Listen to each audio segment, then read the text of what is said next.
क्या आपको कभी ऐसा महसूस होता है कि ध्यान भटकाने वाली चीजें आपका समय खराब कर रही हैं? नमस्कार दोस्तों, क्या आपको कभी ऐसा महसूस होता है कि आपका सारा समय कहीं खोसा गया है? आप एक काम करने बैठे थे, लेकिन कुछ और करने लग गए।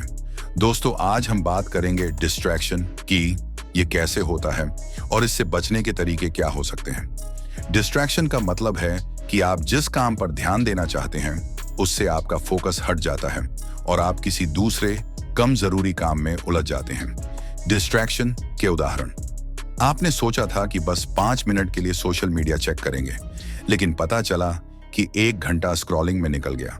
रात को आपने कहा था बस एक एपिसोड देखूंगा, लेकिन पूरी सीरीज खत्म कर दी। पढ़ाई या किसी जरूरी काम के बीच अचानक मोबाइल नोटिफिकेशन देखकर आप उसमें उलझ गए, या फिर 5 मिनट इंस्टाग्राम चलाने के चक्कर में 2-3 घंटे खराब कर दिए। इन सभी कारणों से हम अपने सारे जरूरी काम छोड़कर अपना काफी समय फालतू में बर्बाद करते हैं। क्यों होता है डिस्ट्रैक्शन?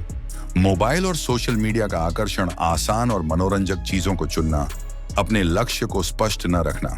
पर आज की इस वीडियो में मैं आपके साथ कुछ ऐसे प्रोडक्टिव तरीके शेयर करूंगा जिनकी मदद से मैंने काफी हद तक डिस्ट्रैक्शन को बायपास किया है। सबसे पहला तरीका, सोशल मीडिया को अपने फोन से डिलीट कर दो। दोस्तों, यकीन करना, मेरा फोन 17 नवंबर को इफ्को चौक पर चोरी हो गया था।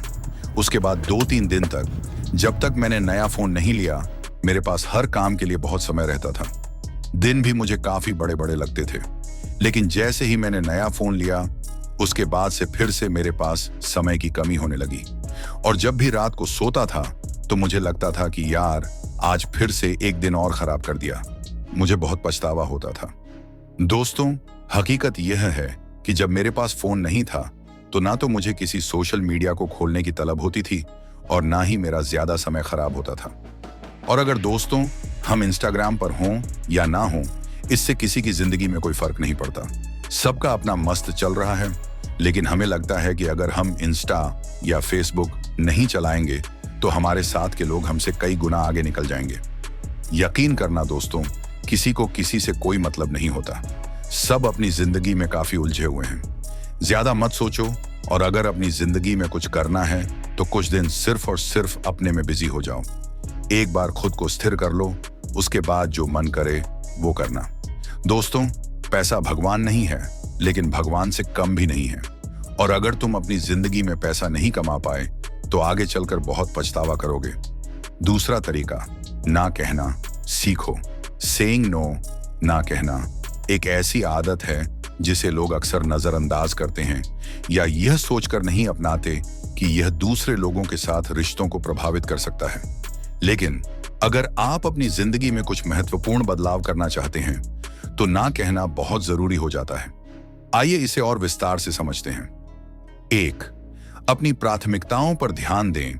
जब आप बार बार हाँ कहते हैं तो आप दूसरे लोगों की इच्छाओं या जरूरतों को अपनी प्राथमिकताओं से ऊपर रख रहे होते हैं।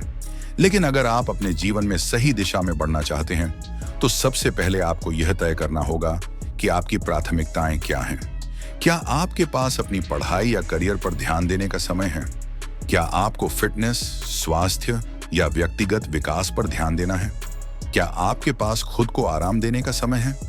इन सवालों का जवाब देने के बाद आपको यह समझ में आएगा कि आपको किस पर अधिक ध्यान देना चाहिए और किस को ना कहना ठीक होगा। 2. समय का सही उपयोग। जब आप किसी काम को करने के लिए हाँ करते हैं तो उस काम के लिए समय निकालना पड़ता है। अगर वह काम आपकी प्राथमिकताओं से मेल नहीं खाता या आपके लिए जरूरी नहीं है तो वह आपका समय बर्बाद करेगा। उदाहरण के तौर पर, अगर कोई दोस्त आपको हमेशा पार्टी में जाने के लिए कहता है, लेकिन आपको उस समय अपना काम या किसी महत्वपूर्ण परियोजना पर ध्यान देना है, तो ना कहना सबसे अच्छा होगा। इससे आप समय को सही दिशा में लगाएंगे। 3. मनोबल और ऊर्जा की बचत। हर बार हाँ कहने से न केवल आपका समय बर्बाद होता है, बल्कि आपकी मानसिक और शारीरिक ऊर्जा भी खत्म होती है। हर नए काम में अपनी ऊर्जा लगाना, खासकर जब वह आपकी प्राथमिकताओं के खिलाफ हो, तो यह आपको थका सकता है और आपकी प्रेरणा को कमजोर कर सकता है। ना कहने से आप अपनी ऊर्जा और मनोबल को उन चीजों में लगाते हैं जो वास्तव में महत्वपूर्ण हैं और जिनका आपके लक्ष्य से संबंध है। 4. लोगों से रिश्ते। यह सच है कि ना कहने से कभी कभी रिश्तों पर असर पड़ सकता है, लेकिन अगर आप लगातार हाँ कहते रहेंगे तो आप अपने आप को और अपनी प्राथमिकताओं को अनदेखा कर रहे होते हैं। सबसे अच्छा तरीका यह है कि आप ना कहते समय विनम्र और ईमानदार रहें। आप यह कह सकते हैं, मुझे इस समय यह काम नहीं कर सकता क्योंकि मैं कुछ और जरूरी कर रहा हूं। लोग आपकी ईमानदारी को समझेंगे और यह उन्हें भी प्रेरित करेगा कि वे अपने समय का सही इस्तेमाल करें। 5. आत्मसंयम और आत्ममूल्य। ना कहना आत्मसंयम और आत्ममूल्य की निशानी है। जब आप ना कहते हैं तो आप खुद से यह कहते हैं कि आपकी प्राथमिकताएं और आपके लक्ष्य महत्वपूर्ण हैं। यह आत्मविश्वास और आत्मसम्मान को भी बढ़ाता है। यह आपको यह सिखाता है कि आप दूसरों की इच्छाओं के कारण अपनी जिंदगी को नियंत्रित नहीं करने देंगे। 6. ना कहना भी एक कला है। कई बार ना कहना भी एक कला है जिसे सही तरीके से करना जरूरी होता है। आप यह नहीं चाहते कि लोग यह महसूस करें कि आप उन्हें नकार रहे हैं या आप खुद को बहुत व्यस्त दिखा रहे हैं। आप ना कह सकते हैं, लेकिन इस तरह से कि सामने वाले को यह समझ में आए कि यह आपकी प्राथमिकताओं का हिस्सा है और आप इस समय व्यस्त हैं। उदाहरण के लिए, आज मैं इस काम में बिजी हूं, अगली बार चलते हैं। तीसरा तरीका है स्वस्थ रहना। शारीरिक, मानसिक और भावनात्मक स्वास्थ्य बहुत जरूरी है।